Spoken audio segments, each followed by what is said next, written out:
Мы ощутили дзен. Это мерзко, гнусно и очень заметно. В России будет легализован крипторынок. Спрос на эти золотые визы будет. Сколько земли, столько и стоит. Давайте-ка отложим закрытие Ютуба в России. В офлайне встретимся. Если что, у нас санки есть, короче. Слабые сигналы в поисках ответа через все свои каналы. Но ответов нету, в чем причина, ты не знаешь. Ответы где-то рядом, если в тишине ты слышишь слабые сигналы. Привет! Это долгожданные новости на канале Игоря Рыбакова. Хорошие новости есть, но даже они слегка тревожат. В московском зоопарке родились птенцы черного лебедя. Первую неделю жизни они провели на спинах своих родителей. Ну а где же еще? Маленькие лебедята сначала покрыты очень тонким слоем темно-серого пуха, который быстро промокает, поэтому после появления на свет они забираются на родителей.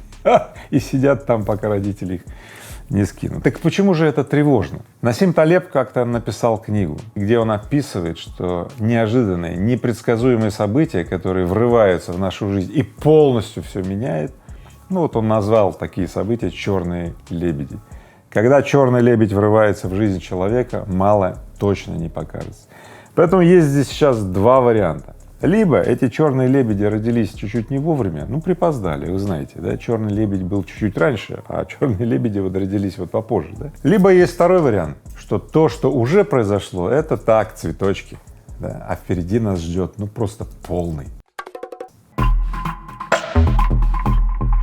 Стало известно о содержании новых санкций ЕС против России. Это уже будет вроде 7-й или 8-й пакет, я уже запутался, этих пакетов уже полный стол. Персональные санкции коснутся мэра Москвы Сергея Собянина, главы Ростеха Сергея Чемизова, директора УГМК Андрея Козицына, актеров Сергея Безрукова, Владимира Машкова и так далее. В общем, читать все не буду, список очень длинный. Но вот что интересно, в новом пакете санкций энергетических ограничений дополнительных нет, а раньше предполагалось. Да, а их теперь убрали. Почему?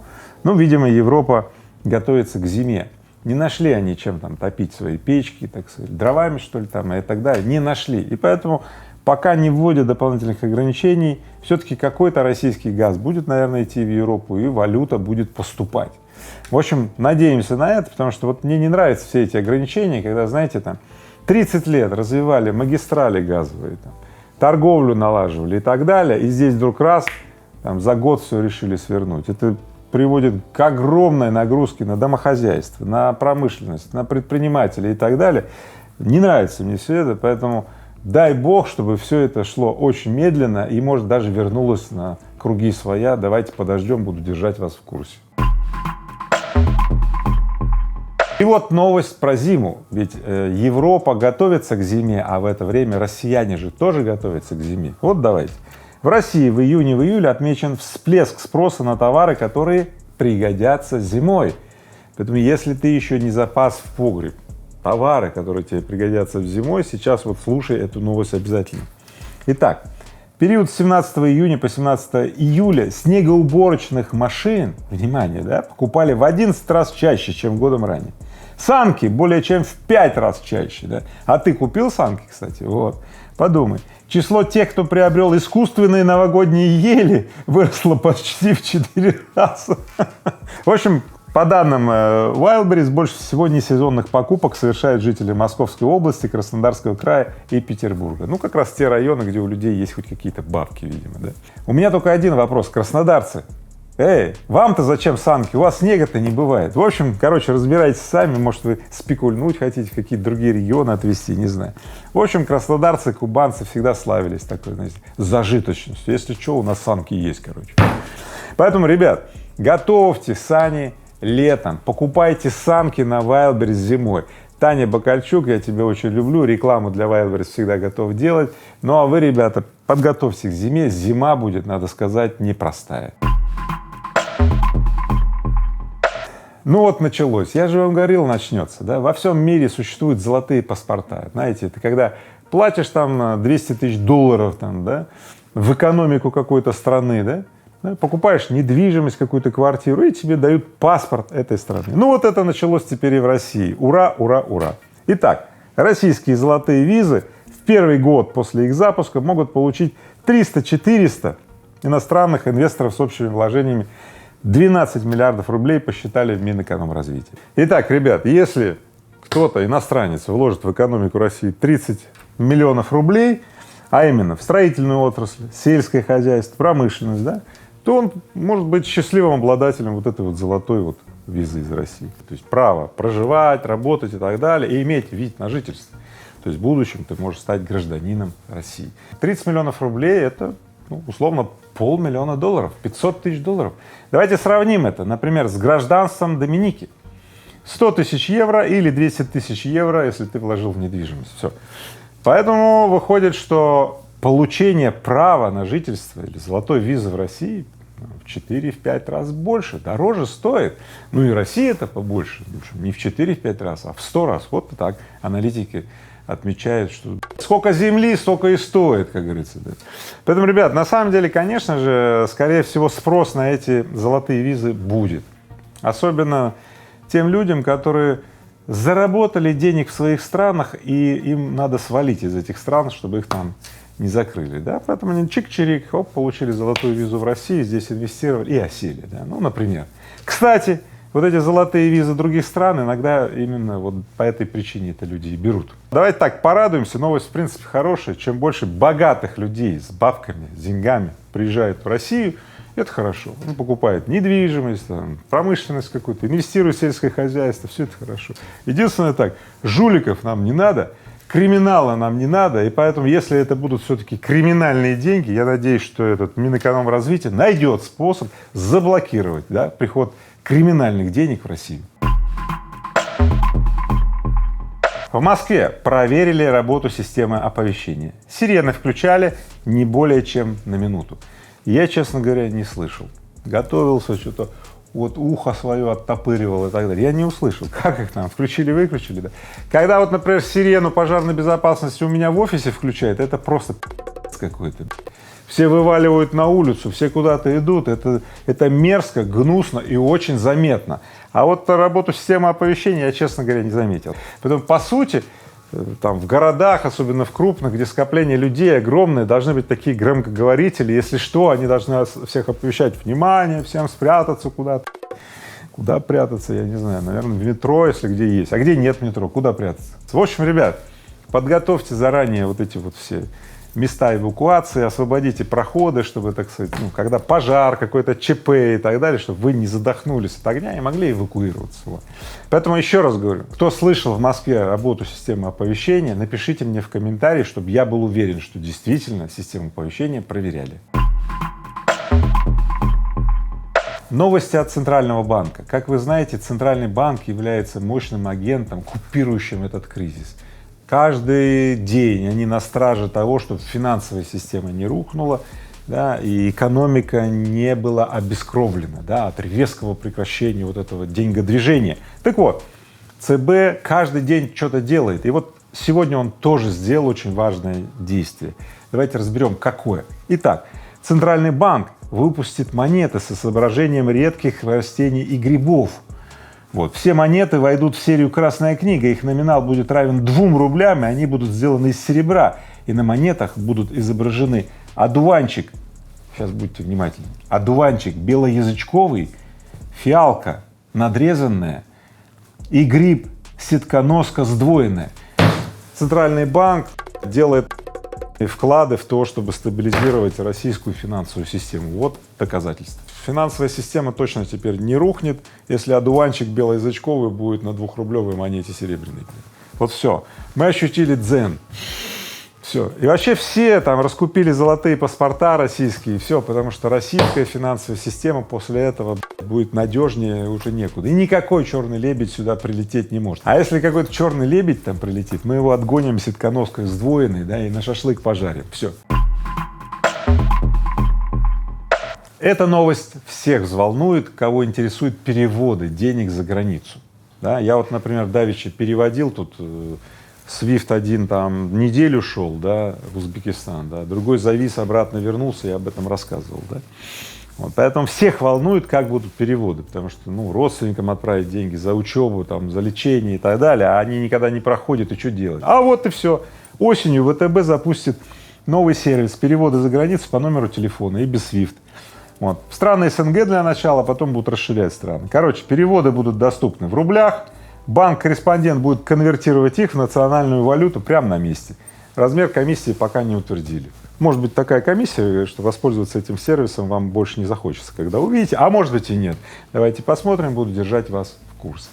И еще одна новость. Газпромбанк введет комиссии за любые SWIFT-переводы и обслуживание валютных счетов. Ну вот, об этом я уже давно сообщал, что гонение на валютные счета и вообще на любое держание средств в валюте будет продолжаться и усиливаться с 20 июля, поэтому приготовьтесь. Кстати, уже, наверное, сегодня же. Все, ребят, у кого в Газпромбанке, вы давайте это, что-то думаете уже. Вот, смотрите, в долларах и евро. Значит, если ваши остатки будут, да, выше, чем 10 тысяч единиц, ну, видимо, 10 тысяч долларов или евро, то с вас будут удерживать 17 тысячных в день от общей суммы. Понятно? Раньше вам начисляли, да, а теперь с вас будут удерживать. Любое хранение средств на своем валютном счету, да, будет приводить к тому, что вы будете, да, облегчаться каждый день на чуть-чуть, да, 0,17 тысячных, да. И еще за любые там начисления на ваш счет денег 3% с вас сразу снимут.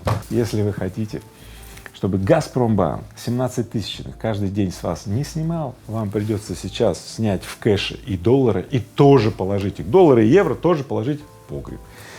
Погреб нужен большой, чтобы скопить. И у вас тогда не будет усушка-утруска, понимаете? На счете в банке будет, а в погребе нет. Или под матрасом, да? Или в подушке, или в холодильник некоторые котлету там кладут, думают, в морозильнике жулики не знают, что деньги люди хранят. Да каждый второй деньги Вот напишите мне, кто реально когда-то хотя бы раз положил, ну, котлету денег или там какую-то пачку в холодильник. Эта новость встревожит умы тех, кто хочет найти, куда инвестировать деньги, где деньги не сожрет инфляция, где деньги не будут экспроприированы и так далее. Внимание! Платформа Atomize выпустит первый индустриальный токен на палладий. Что такое Atomize? Atomize — это платформа для токенизации активов, и одним из инвесторов, который является Интерос Владимира Потанина. А вот это уже интереснее, давайте разберемся подробнее. Вот в частности, что заявил Владимир Потанин. Выпуск первого российского индустриального токена означает вступление российской экономики в новый период, эпоху токенизации. Вот прям так и сказал. Все, ребят, мы с вами уже в эпохе токенизации. Скоро вы сможете покупать палладий не в слитках, не в каких-то сертификатах, там долго ходить, подписывать какие-то договоры, где-то хранить в погребе, а в погребе места нет. Скоро вы сможете покупать индустриальные токены на палладий просто как запись в свой криптокошелек. Если цена на палладий будет расти, ваш токен будет расти. Ну, правда, если будет снижаться, ваш токен тоже будет снижаться, но во всяком случае ваша инвестиция будет всегда защищена реальным металлом, и это очень круто, потому что те, кто до сих пор покупает вот эти вот криптотокены, да, биткоин, эфириум и так далее, ну, ребят, это просто дырка от бублика, там ничего нет, это актив, который не обеспечен ничем, поэтому его цена может быть $1 000 000, может быть 0. И поэтому, если она вдруг когда-то станет 0, не удивляйтесь, это возможно. На фоне этого Путин прошлый четверг подписал ряд законов, среди которых был документ, касающийся криптовалюты. Мечта энтузиастов, что в России будет легализован крипторынок, окончательно развеяна. То есть она провалилась, не будет никакого крипторынка. То есть держать, то есть покупать и держать крипту на своем криптокошельке вы можете, но оплачивать ей, делать какие-то транзакции и так далее запрещено. И вот теперь становится окончательно понятно, что, ребят, не надо никаких биткоинов, эфириум, дугикоинов и так далее, да забивайте на все это. А вот токены на палладии или любые другие индустриальные токены, обеспеченные реальным активом, дайте нам, пожалуйста. Дайте нам, пожалуйста, устали мы терять свои деньги в этих акциях, которые непонятно, как там компании себя ведут. Нам нужны реальные активы, которые не пожирает инфляция со временем. Все, очень ждем. Владимир Потанин, мы ждем тебя. Друзья, эта новость сейчас разорвет вам голову. Сядьте поудобнее, чтобы не свалиться со стула. Итак, новости интернет. YouTube в России могут заблокировать к осени, считает член Совета по правам человека Игорь Ашманов. По его словам, блокировка видеохостинга станет возможна, как только настроят работу отечественных платформ аналогов YouTube и ВК-видео. Ну, то есть блокировки YouTube все-таки не будет. Потому что ВК и YouTube, вот, ну, они семимильными шагами, конечно, приближаются к тому, чтобы, ну, скопипастить там YouTube, там, Facebook и так далее, но что-то как-то вот все нет. Поэтому тот, кто еще не подписался на мой телеграм-канал, ВК, YouTube, вы все-таки подпишитесь на всякий случай, а вдруг черный лебедь прибедит, да, и все, да. Но все-таки, наверное, ложная тревога про YouTube, и это хорошо. Ну, не хочу, больше 2 миллионов у меня подписчиков, а на Рутюбе всего, по-моему, 30 тысяч. Ну, что это? Да, поэтому, ребят, давайте как бы отложим закрытие Ютуба в России, ладно? Напомню, YouTube — это часть холдинга Google. Ну, холдинг называется Alphabet, но в простонародье Google, да. Так вот, Google получила второй оборотный штраф за время своей работы в России. Более 21 миллиарда рублей впаяли Google, или 10% от годовой выручки компании. Мировой суд Таганского района Москвы посчитал, что компания вновь не ограничила доступ к материалам, которые российские власти запретили.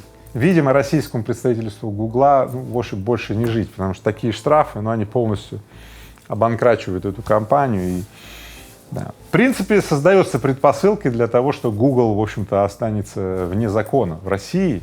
Да. И потому все-таки, я бы так сказал, еще раз напомню, подпишитесь на мой телеграм-канал и на альтернативные каналы, потому что это создает угрозу закрытия YouTube и вообще других сервисов Google. Кстати, кто пользуется? Там Google Диск, Google Фото, ну там же много этих сервисов, да, Google Mail, да, Gmail там и так далее. Вот, поэтому, ребят, давайте так, продублируйте российскими сервисами там Mail, Яндекс и так далее, да, продублируйтесь обязательно, потому что, ну, блин, не ровен счет, а вдруг действительно YouTube прикроют. И тогда что мы будем делать? Тогда встретимся на Рутюбе, в Телеграме, в ВК, Дзене, там где еще? В офлайне встретимся. Я соберу тогда целый стадион, встретимся, нормально пошумим, вот, и помянем YouTube добрым словом. И сейчас еще одна новость, которая всех нас порадует. Сбер взял и запустил свой ТикТок. Ну, вы знаете, ТикТок сейчас заблокирован для российских пользователей. Так Сбербанк говорит, отлично, все, он взял и запустил ТикТок. Короче, новую соцсеть с вертикальным видео планирует запустить дочерняя компания Сбера, Сбер Entertainment. Ну, то есть по-русски это означает Сбер развлечения. Короче, отечественный аналог будет называться Чипс. Чипс, вкусный, да и точка. Да. Также компания готовит к запуску сервис создания и продвижения музыки. Название этого сервиса будет Punch. Поэтому, ребят, если уши Сбербанка будут торчать, значит, теперь и в ТикТоке, и там в каком-то музыкальном сервисе и так далее, ну, в принципе, это неплохо и хорошо. Все считают образцом поведения, там, например, Amazon в Америке. Ну, чтобы вы знали, Amazon в Америке — это действительно, это все. Это и облачное хранилище, и ритейл, и какие-то там сервисы, там очень много всего от Amazon. Поэтому пусть в России будет свой Amazon, типа Сбер Amazon, ну, Сбер все. И хоть я благожелательно так отношусь к этому, вот Чипс там или что там, Панч, да, я так скажу, у меня в ТикТоке миллионы подписчиков, 1,5 миллиона в ТикТоке, лайков 18 с лишним миллионов, вот. Ну, блин, какой Чипс? Какой Чипс? Если будет такая же динамика, как YouTube, Рутюб, да, смотри, на Ютубе 200 подписчиков, 2 миллиона 200 тысяч, а на Рутюбе, по-моему, 30 тысяч. Что за хрень? Я вообще не понимаю. Где аудитория на Рутюбе? Поэтому давайте так, пока вот эти вот российские сервисы, Рутюб, там, да, ВК, не перельют всю мою аудиторию, понятно, на российские сети, почему я там окажусь? Ну где? Если вся моя аудитория, она никак туда не идет. Почему? Я не знаю. Короче, ребят, главное, чтобы мы связь с вами не потеряли, а мы ее точно не потеряем. Альтернатив много, поэтому все будет хорошо. Я часто говорю, чтобы было хорошо, повод не нужен. Сделай себе сам хорошо. И вот председатель городской думы Краснодара Вера Галушка взяла и присвоила звание почетного жителя города сама себе. Вот, пожалуйста, еще раз говорю, сделай себе хорошо сам. Вот как Вера Галушка, да? Будь как Вера Галушка, да? Что дает это право? Давайте разберемся, может, ну, оказывается, она дает, смотрите, первоочередное обслуживание в муниципальных учреждениях здравоохранения. Теперь у Веры Галушка, пожалуйста, без очереди. Да, право бесплатного проезда во всех видах городского пассажирского транспорта, за исключением такси. Все, у Веры Галушка теперь билет, проходка везде, пожалуйста. Ежемесячная денежная компенсация расходов на оплату жилого помещения и коммунальных услуг, да, 3000 рублей. Вот Вера Галушко доказывает своим опытом жизненным, что все в наших руках. Взял сам, подписал сам. Вот, поэтому давайте так, давайте своими руками, сами размножать хорошее, да, и тогда плохому места вообще не останется. Я в огне, ум поглотил мой разум. Я в огне, горю в огне. Ты пользуй лун, чтобы не загореться заживо в этом аду.